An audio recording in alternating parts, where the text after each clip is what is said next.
गपोड़ी बहू। उमा जी की बहू पिंकी को गप्पे मारने की बहुत आदत थी। वो जब भी किसी के बारे में बातें करती तो बड़े बड़े गप्पे फेंका करती। आसपास के सब लोगों को पता था कि पिंकी बहुत बड़ी गपोड़ी बाज है। लोग उसकी बात पर विश्वास नहीं किया करते थे, लेकिन हाँ, उसकी बातें सुन सुनकर हंसते बहुत थे। अरे बहू, पड़ोस वाली शर्मा जी है ना, उनकी बेटी का जन्मदिन है, तुम भी चली जाना। ठीक है मम्मी जी, ये तो बता दो गिफ्ट में लेकर क्या जाना है। अरे लेकर क्या जाना है, 250 का लिफाफा दे देना, बस काफी है। अरे मम्मी जी, अच्छा लगेगा क्या? पड़ोसी हैं हमारे, हमें कुछ बड़ा लेकर जाना चाहिए। अरे बहू, इतना काफी है। जानती हैं आप, मेरे मायके में जब पड़ोस में किसी की बर्थडे होती थी ना, तो मम्मी कुछ ना कुछ गोल्ड का ही देकर भेजती थी। पड़ोसी के बर्थडे में सोना? कैसी बातें करती हो। और नहीं तो क्या, आपकी तरह थोड़ी ना लिफाफा पकड़ा दिया। पिंकी शर्मा जी की बेटी के जन्मदिन में चली जाती है। अरे आज तो बड़ी सुंदर लग रही हो साड़ी में।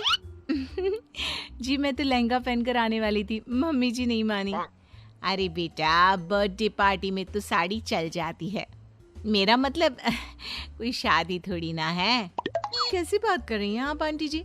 मेरे मायके में तो छोटे छोटे फंक्शन भी हम लोग लहंगा बनवाते थे बुटीक से, डिजाइन करवाकर। चाहे पड़ोस में किसी का जन्मदिन हो, मेरी मम्मी हमेशा बुटीक से नया लहंगा डिजाइन करवाती थी। मैंने तो ऐसा कहीं नहीं देखा, ये तो तुमने आज बड़े कमाल की बात बताई। अरे जाने दीजिए, कोई बात नहीं। और बताइए, आपकी बेटी नजर नहीं आ रही। अरे भाभी, मैं यहाँ हूँ, ये देखिए मेरा ड्रेस कैसा लग रहा है। ठीक ही है, मतलब बर्थडे के हिसाब से थोड़ा हल्का है ना। अरे भाभी, इतना सुंदर गाउन पहना है मैंने। मैं ना शादी से पहले अपने बर्थडे पर हमेशा जरी वाला लहंगा पहना करती थी, यही मैं तुम्हारी मम्मी को भी बता रही थी। इसके बाद केक काटने का प्रोग्राम शुरू होता है। सब लोग इकट्ठे हो जाते हैं। शर्मा जी की बेटी का केक देखकर पिंकी से रहा नहीं जाता।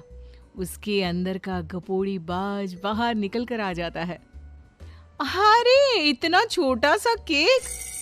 अरे बेटा, मेहमानों के हिसाब से ही है, जितने लोग इतना बड़ा केक। आंटी जी, कम से कम 4 या 5 मंजिल वाला केक तो बनाना चाहिए था। आपकी बेटी का बर्थडे रोज रोज थोड़ी ना आता है। मेरे बर्थडे पर हमेशा पापा 4 केक बनवाते थे, सारे केक 4-4 मंजिल के होते थे। वहां पर सारे लोग उमा जी के मोहल्ले के ही थे और वो पिंकी के गप्पे मारने की आदत से अच्छी तरह वाकिफ थे, इसलिए सब लोग उसकी बात सुनकर हंसने लगे, लेकिन किसी ने पिंकी से कुछ नहीं कहा। एक दिन सुबह सुबह पिंकी ने अपनी सास से कहा, मम्मी जी, मेरे मम्मी पापा मुझसे मिलने के लिए यहाँ आ रहे हैं। अरे वाह, ये तो बहुत अच्छी बात है। उनके आने की तैयारी करो, अच्छा अच्छा खाना बनाओ। वैसे कब तक आएंगे? मम्मी जी फ्लाइट से आ रहे हैं, कल शाम को 4 बजे की फ्लाइट है। फ्लाइट? लेकिन बेटा, तेरा मायका तो यहाँ से 2 घंटे की दूरी पर है। तेरे मम्मी पापा फ्लाइट से कब से आने लगे? अरे मम्मी जी, आपको पता नहीं है, मेरे मम्मी पापा ना आधे घंटे की दूरी के लिए भी फ्लाइट का टिकट बुक करवाती है। अरे गप्पे थोड़े कम मारा करो बहू, कोई फ्लाइट से तब आएगा ना जब यहाँ पर एयरपोर्ट होगा। तुम्हारी मम्मी क्या उड़कर आएगी घर में? अरे हाँ मम्मी जी, मैं तो भूल ही गई थी। वो क्या ना, मेरे मम्मी पापा हमेशा फ्लाइट से ही ट्रैवल करते हैं, तो मेरे दिमाग से ही निकल गया था। अगले दिन पिंकी के मम्मी और पापा पिंकी से मिलने के लिए उसके घर आते हैं। आइए आइए जी, आपका बहुत बहुत स्वागत है। और समदन जी, हमारी बेटे की कोई शिकायत तो नहीं ना? ठीक से संभाल लिया है ना आपका घर?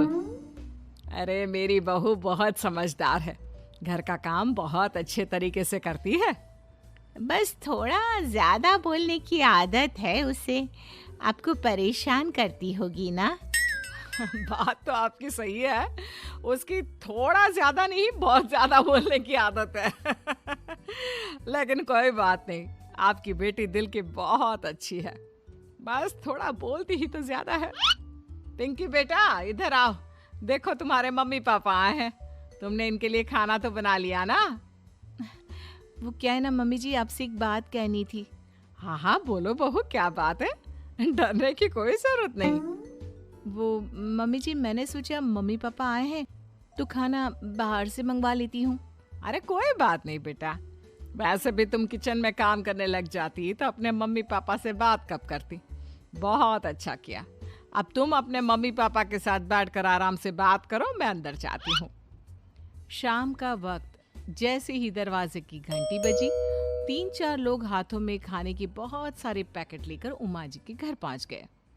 अरे भाई कौन है आप लोग? लगता है गलत पते पर आ गए। नहीं नहीं माँ जी, हम तो खाने का ऑर्डर डिलीवर करने आए हैं, यहीं से बुकिंग मिली थी।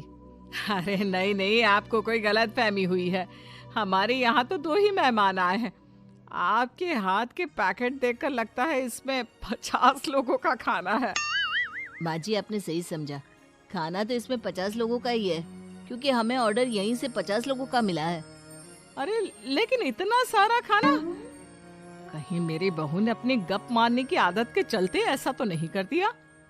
ये खाना आप रख लीजिए और हमें हमारे पैसे दे दीजिए। अच्छा वैसे कितने का बिल बना है? ज्यादा नहीं, बस 10,000 दे दीजिए। उन लोगों की बात सुनकर उमा जी पिंकी को आवाज देकर वहां बुलाती है। जैसे ही पिंकी वहां आती है, खुश होते हुए उन लोगों को वहां पर खाना रखने के लिए कहती है। अरे इतना सारा खाना क्यों मंगवाया बहू? अरे मम्मी जी, मैंने आपको बताया तो था, मम्मी पापा आए हैं तो मैं खाना बाहर से मंगवा रही हूँ। ये बात सही है बेटा, लेकिन 2 लोगों के लिए 50 लोगों का खाना? अरे मम्मी जी, कुछ कम पड़ जाए तो अच्छा थोड़ी ना लगता है, और मेरे मायके में तो ऐसा ही होता है, एक्स्ट्रा खाना मंगवाते हैं हम लोग। तभी पिंकी के मम्मी और पापा वहां पर आते हैं।